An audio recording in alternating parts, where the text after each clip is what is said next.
혹시 여러분은 파랑새 증후군이란 말을 들어보신 적이 있으십니까? 현재의 삶에는 만족하지 못하면서 미래에 막연한 행복만을 추구하고 기다리는 병적인 증상을 파랑새 증후군이라고 합니다. 내가 언젠가 돈을 많이 벌면 행복하겠지, 취업만 되면 행복하겠지, 결혼만 하면 행복하겠지, 그러면서 현재에 대한 준비와 노력이 전혀 없는 상태, 그래서 그 자리에 머물리는 상태를 파랑새 증후군이라 하죠. 여기서 파랑새는 벨기에 작가 모리스 마테르링크의 동화, 여러분 한 번쯤 다 읽어보셨던 그 파랑새란 제목에서 유래한 것입니다. 틸틸과 미틸이란 이 남매, 한국에서는 치르치르와 미치르 그렇게도 번역이 되었는데요. 이 남매가 행복으로 상징되는 파랑새를 찾기 위해서 꿈속에서 먼 길을 떠납니다. 하지만 결국은 그 파랑새를 찾지 못하고 집으로 돌아와서 이 꿈을 깨는데, 꿈에서 깨보니까 늘 자기들 곁에 있었던 집에서 키우는 그 새가 바로 꿈속의 그 파랑새임을 깨닫게 되죠. 이 작품이 우리에게 말하고자 한 바는 한 가지가 선명합니다. 우리가 그토록 애타게 찾는 행복은 생각보다 어디에 있다고요? 가까이 있다. 우리는 행복을 찾아서 멀리 그렇게 나아가지만 알고 보면 참된 행복은 가까이 우리 안에 있다, 그것을 말합니다. 그런데 오늘 우리도 어쩌면 행복을 멀리서만 찾고 있지는 않습니까? 어쩌면 행복은 생각보다 가까이인데 말입니다. 저는 오늘 이 말씀을 통해서 우리 인생에서 우리가 발견하고 소유해야 될 그 참된 행복이 어디 있는지를 성경을 통해서 말씀드리고자 하는데요, 예배를 마치고 돌아갈 때 여러분의 마음속에 그 행복이 있음을 한 번 더 확인하게 되고 또 감사할 수 있는 여러분 모두가 되시기를 주의 이름으로 축원합니다. 성경이 말하는 행복이 무엇인지 말씀을 드리기 전에 반대로 성경이 말하는 불행한 삶은 어떤 것인지를 잠깐 먼저 언급하겠습니다.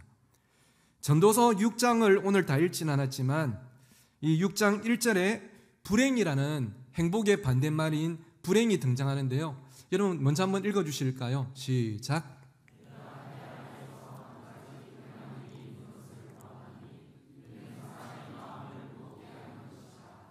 이 전도서의 저자 솔로몬이 내가 헤아려서 한 가지 불행한 일, 불행한 삶을 봤는데 그 삶이 어떤 삶이냐 하면서 쭉 이야기를 이어갑니다. 근데 이 전도서 6장 1절이 다른 한글 성경에 어떻게 번역되어 있는가 보니까 좀 몇 가지 제가 앞에 화면에 준비해놨는데요, 지금 다 읽지는 않겠지만 한마디로 정리하면 우리 주변에서 흔하게 볼 수 있는 우리의 마음을 무겁게 하는 그런 불행한 삶이 있다. 한두 사람만이 문제가 아니고 흔히 볼 수 있는 어떤 불행이란 것입니다. 그게 무엇인지 이어지는 2절과 3절에서 말하는데 2절도 여러분이 한번 읽어주시면 좋겠습니다. 시작.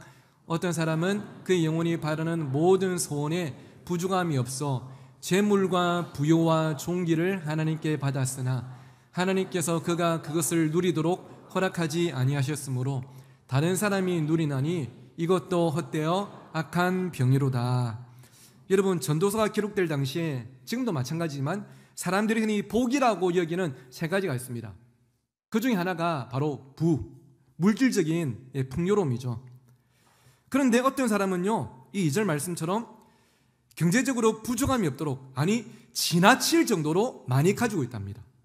그런데 부를 가지긴 했지만 이것을 전혀 누리지 못하는 상태, 이것이 첫 번째 불행한 삶이다 말씀합니다. 누리지 못하는 이유를 성경이 자세히 기록하고 있지는 않지만 우리의 인생을 통해서 우리가 예상할 수 있는 바로는 아마 질병 때문에 내가 가지고 있는 것들을 전혀 사용하지 못하는 그런 상황일 수도 있고, 욕심이 과하다 보니까 지금 있는 것에 감사하지 못할 수도 있고, 또 이것 때문에 받는 스트레스 때문일 수도 있고, 또 이것이 나에게는 실증이 나버린 또 그런 상황 때문일 수도 있겠죠. 아무리 많은 돈을 가지고 있어도 몸이 아파서 쓰지 못하거나 욕심이 과해서 지금에 만족하지 못하거나 이 돈을 어떻게 또 지켜내고 더 불릴지 대한 고민 탓에 스트레스를 받거나 아니면 현재 삶에 실증이 나서 갈증이 더 심해지고 있다면 그가 많이 가진 만큼 오히려 그것이 더 큰 불행이 될 수가 있을 겁니다. 제가 이 지점에서 생각이 났던 우리나라의 한 분이 우리나라에서 최고 부자였을 뿐 아니라 전 세계 사람들이 모르는 사람이 없을 정도로 한 부자가 모 대기업의 총수셨습니다. 하지만 그분은 여러분도 아시다시피 인생 말년에 오랫동안 몸도 꼼짝하지 못하고 침대에 누워가서 참 짧지 않은 세월을 보내셔야 됐죠. 그분은 차를 좋아하셔서 전 세계의 명품 차를 다 수집하셨습니다. 차고마다 차가 꽉 차 있었지만 안타깝게도 그분은 직접 핸들을 몰고 차를 몰지를 못했고요. 자기 손으로 옷 한 번 입어보지 못했고 양말 한 켤레조차 신지 못했습니다. 산의 진미로 가득한 음식을 다 살 수는 있으나 그것을 직접 먹지 못하는 물론이었고 자기 손으로 밥알 하나도 입으로 가져가지 못했습니다. 아무리 많은 것을 가졌을지라도 마지막에는 아무것도 누리지 못하다가 세상을 떠나셨죠. 오늘 이 본문이 말하는 불행한 삶의 또 한 단면 아닌가 생각하게 됩니다.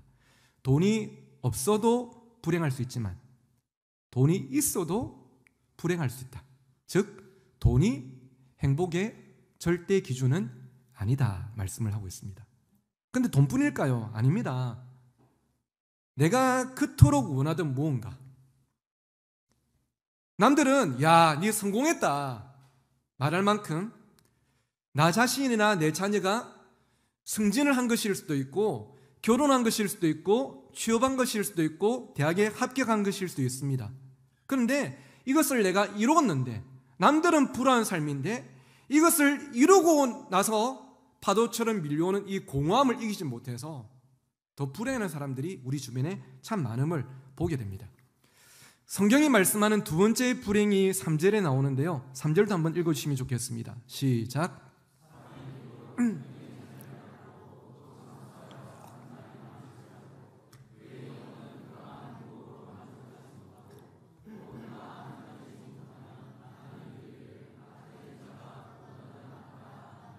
아까 말씀드린 것처럼 전도서 기록 당시에 사람들이 복으로 행복으로 여겼던 세 가지 중에 하나가 이 부였고요. 두 번째가 자녀가 많은 것, 그리고 세 번째가 장수였습니다. 이 3절에 자녀가 많은 것과 장수가 나오고 있죠. 그래서 시편 127편에서는 보라, 자식들은 여호와의 기업이요 태 열매는 그의 상급이다 이렇게 말씀도 하셨고, 잠언 10장 27절은 여호와를 경외하면 장수하느니라 말씀하시기도 했습니다. 이 자녀가 많은 것과 장수는 하나님도 인정하시는 복이었어요. 그런데 오늘 본문 3절에 등장하는 사람은 100명의 자녀를 두었을 뿐 아니라 장수하며 오래 살았답니다. 그때 당시 사람들이 와, 부럽다 말할 그 삶. 물론 100명의 자녀를 두었다는 것은 그만큼 자녀가 많을 뿐 아니라 100명의 자녀를 둘 만큼 오래 살았다는 것을 비유적으로 말씀하시는 것이겠죠. 세상 사람들이 다 부러워할 만한 인생이 아닐 수가 없습니다. 그런데 여러분, 오래 산다고 해서 자녀가 많다고 해서 그것이 다 행복할까요? 행복할 수도 있지만 그렇지 않을 수도 있지 않습니까? 그의 영혼은 흔한 행복으로 만족하지 못하고라고 3절이 말씀합니다.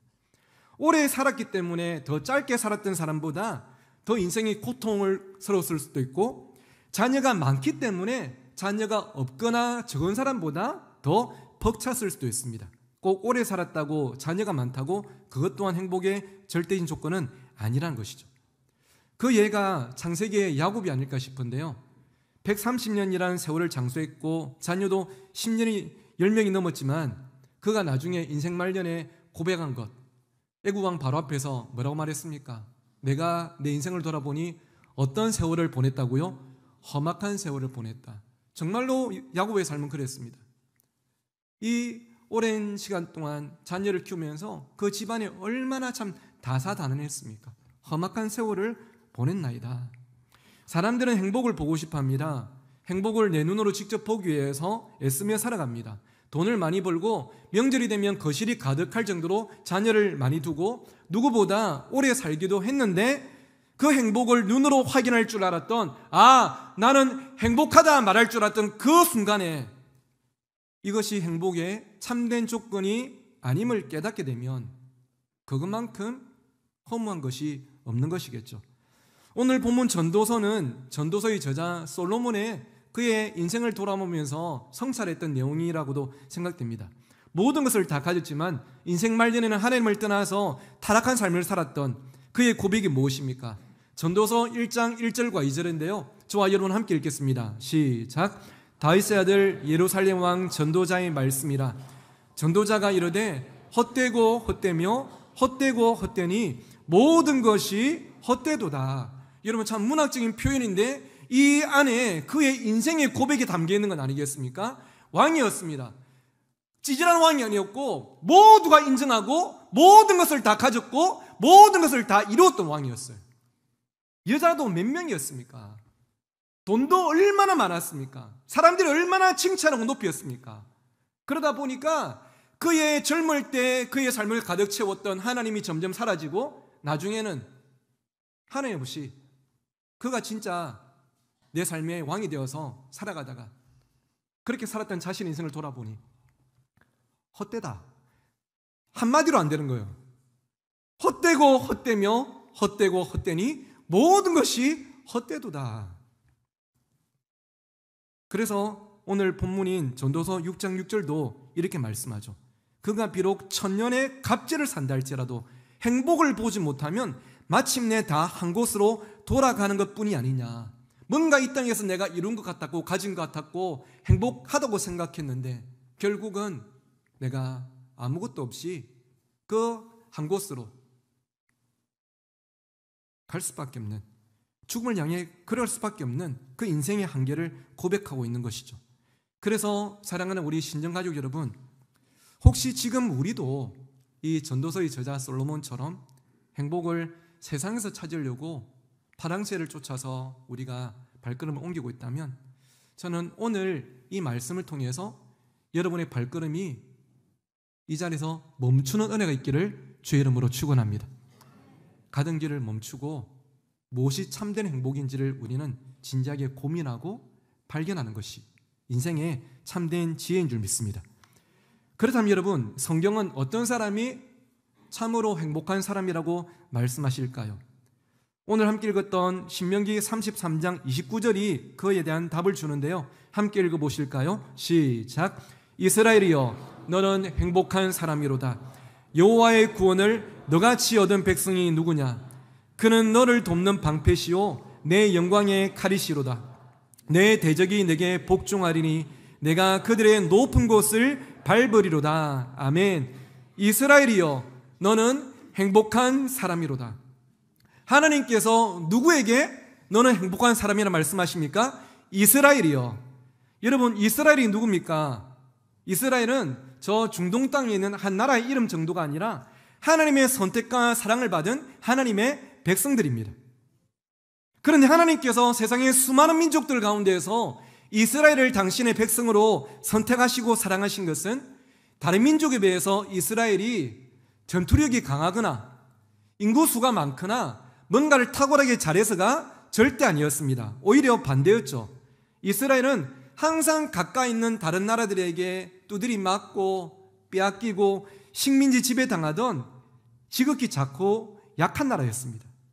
하지만 하나님은 오늘 본문에서 세계 최강대국이었던 나라들의 이름을 부르지 않으십니다.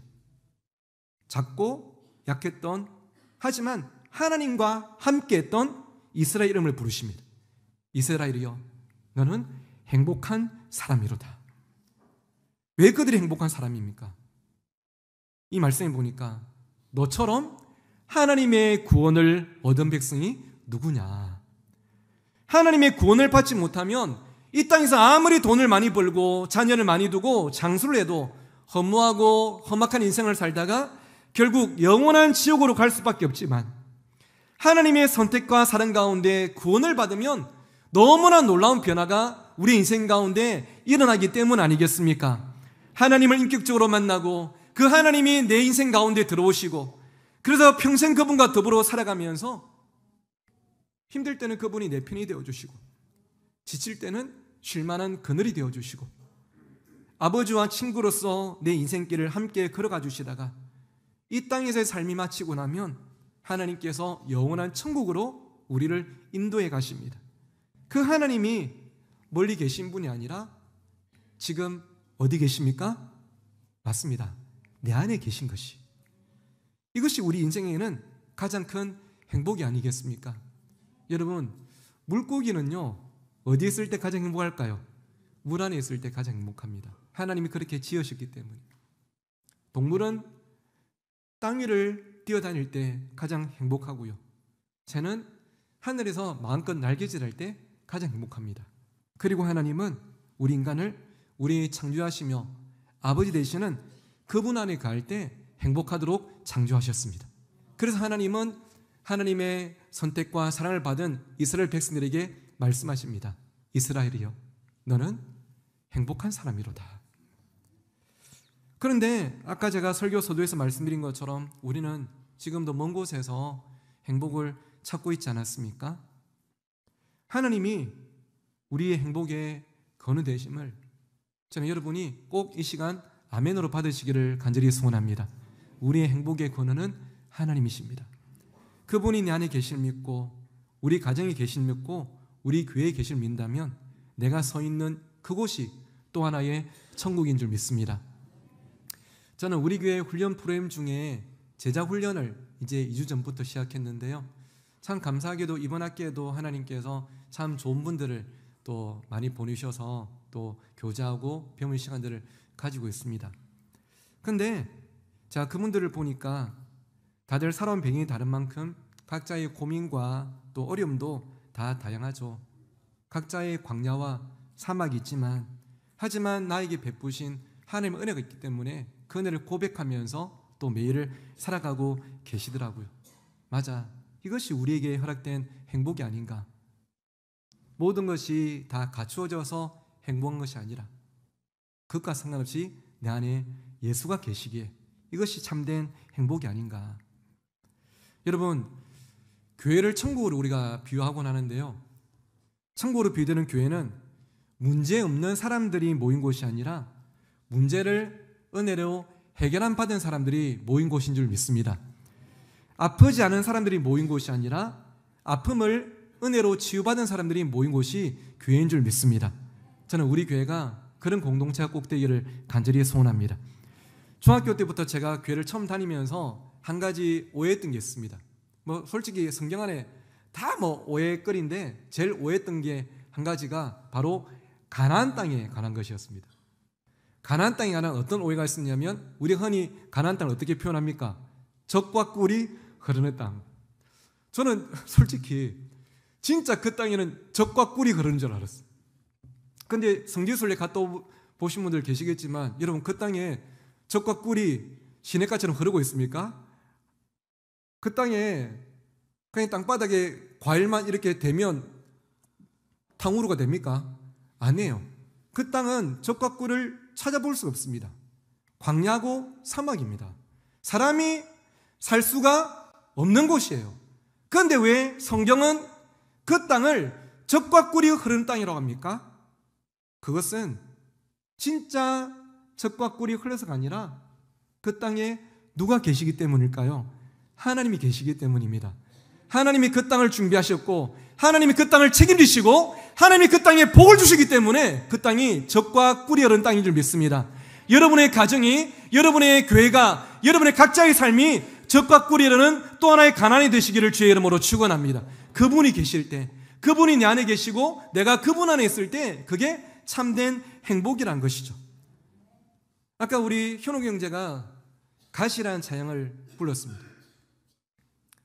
가사를 제가 보면서 참 공감이 되는 거예요.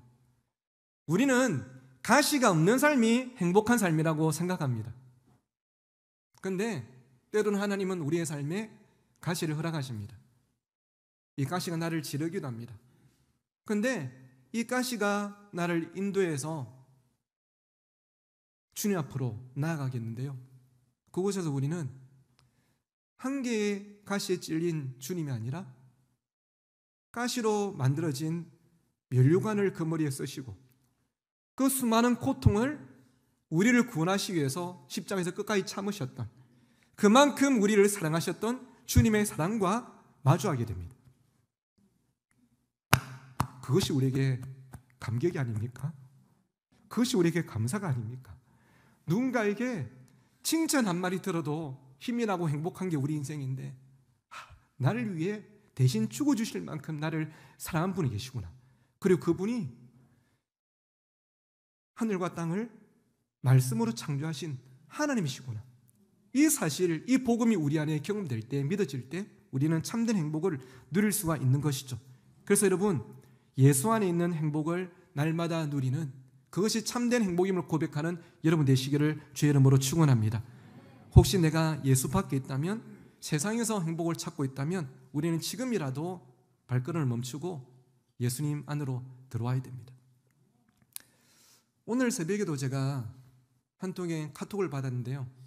사실 2시 반에 왔던 카톡을 제가 오늘은 좀 깊게 잠이 들어서 확인을 못하고 아침에 이제 일어나서 확인했는데, 용인에 사회 갈 때 제자가 이제 카톡을 보내왔더라고요. 제가 그곳에 사회 갈 때 제가 참 많이 아꼈고 신앙생활도 정말 열심히 했던 한 남학생이었습니다. 근데 제가 코로나가 시작되면서 울산으로 갔고, 그 친구는 대학에도 가고 또 코로나도 터지고 군대도 가면서 그토록 가까웠던 하나님과 참 많이 멀어졌답니다. 그 주님 말고 이제 이 주님을 찾게 되고, 엄청나게 멀어진 자신의 삶을 보고 있다가 오늘 새벽에, 여러분 혹시 그 영화 기억나십니까? 좀 오래된 영화인데 패션 오브 크라이스트라고, 이 영화가 우연히 생각이 나서 오늘 새벽에 봤대요. 근데 이 영화를 보다가 그 십자가의 사랑 앞에 애가 마음이 그냥 무너져 버린 거예요. 나를 향한 이 사랑이 있었는데, 내가 이 사랑 때문에 그렇게 감격했었는데 내가 이 사랑을 떠나 있구나. 근데 하나님이 계신 거는 내가 지금도 믿어지는데 교회를 갈 엄두가 안 나는 거죠. 그래서 목사님 제가 어떻게 해야 될까요? 라고 그렇게 문자가 와 있더라고요. 근데 저는 그런 생각이 들었습니다. 오늘 아침에도 그 문자를 보면서 어쩌면 이 마음이 이 아이만의 마음은 아니겠다. 애써 복음 안에 있는 척하며 살아가고 있지만 너무 거리가 있다 보니까 세상의 행복을 쫓아서 여기까지 왔다 보니까 돌아갈 엄두를 내지 못하는 누군가가 오늘 예배 중에도 어쩌면 계실 수 있겠다. 혹시 그런 분 한 분이라도 계십니까? 저는 오늘 이 예배가 그 한 분을 위해서 준비된 줄 믿습니다. 돌아오실 때 하나님께서 세상이 줄 수 없는 참된 행복을 여러분에게 허락하실 줄 믿습니다.